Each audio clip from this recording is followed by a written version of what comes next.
जय श्री कृष्ण। आज का जो विषय है वह पितृदोष क्या है, इस विषय पर हम आपको जानकारी दे रहे हैं।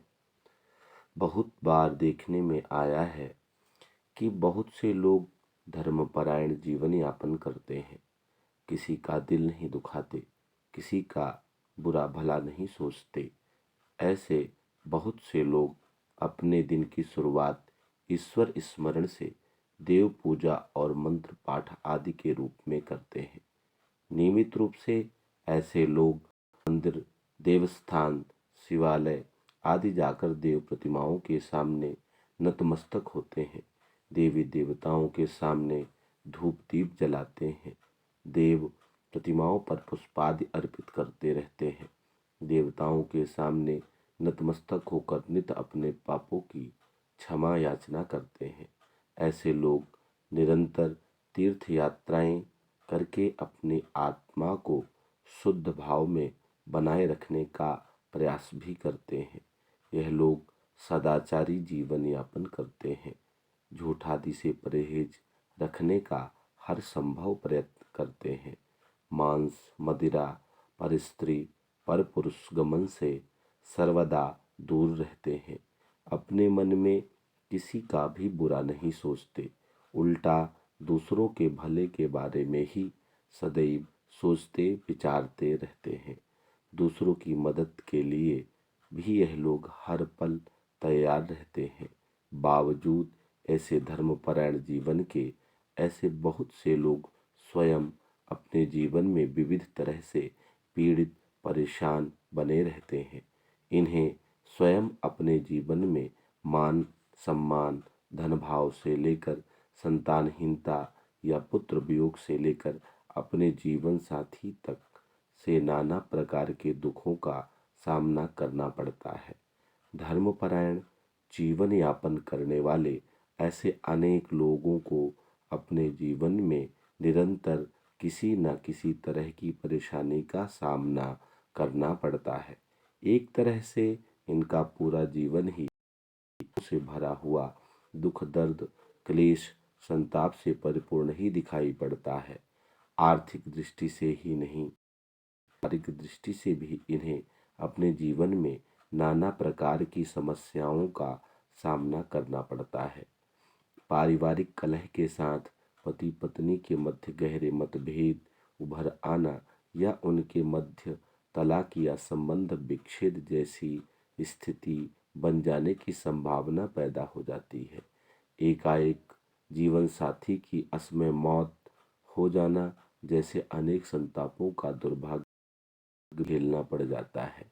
ऐसे परिवारों की संतानें माँ बाप के नियंत्रण से बाहर होकर अनियंत्रित व स्वच्छंद होकर गैर सामाजिक कृत्यों में संलग्न हो जाती हैं। ऐसे लोगों के परिवार में बच्चों के वैवाहिक कार्यों में भी निरंतर विघ्न, बाधाएं और अवरोध, रुकावटें खड़ी होती रहती हैं।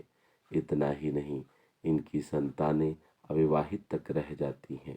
ऐसे परिवारों में अनेक दंपति बेवजह ही निसंतान बनकर संतानहीनता का संताप भोगने पर मजबूर होते हैं, या इनके घर में जन्म से ही संतानें रोग लेकर पैदा होती हैं।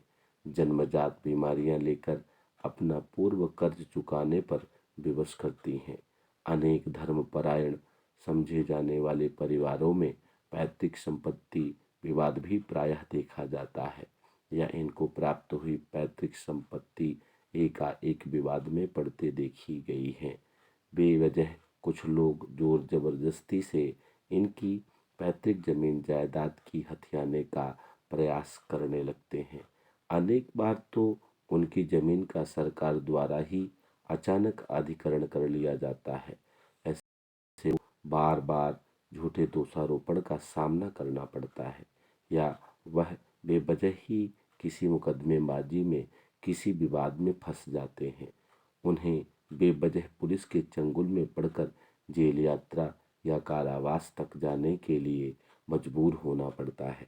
जीवन से संबंधित उपरोक्त कुछ ऐसी समस्याएं हैं, कुछ ऐसी घटनाएं हैं जिनका समुचित उत्तर दे पाना सहज रूप से संभव नहीं होता। ऐसे व्यक्तियों को अपने जीवन में द्वंद्व भरा आचरण निभाना पड़ता है।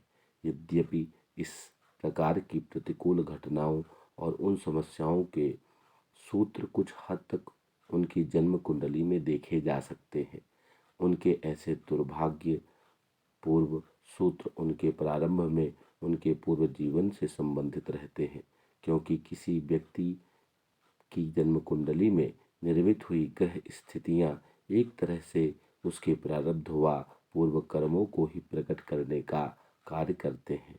ऐसी समस्त घटनाओं व उनके संयोग के पीछे व्यक्ति के पूर्व जीवन को ही जिम्मेदार माना जाता है। वैदिक जीवन में इसे ही पितृदोष या पितृश्राप के रूप में देखा गया है। जब कभी भी आप सबको ऐसा लगे कि आप बिना मतलब के बेवजह परेशान हैं या आपके कार्य रुक जाते हैं, संपूर्ण नहीं हो पाते हैं, तो आपको किसी अच्छे वैदिक ज्योतिषी से अपनी कुंडली दिखवाकर इन समस्याओं का हल ढूंढना चाहिए और पितृदोष की समस्याओं से बचने के लिए पितृदोष का पूजन अवश्य करना चाहिए। जय श्री कृष्णा।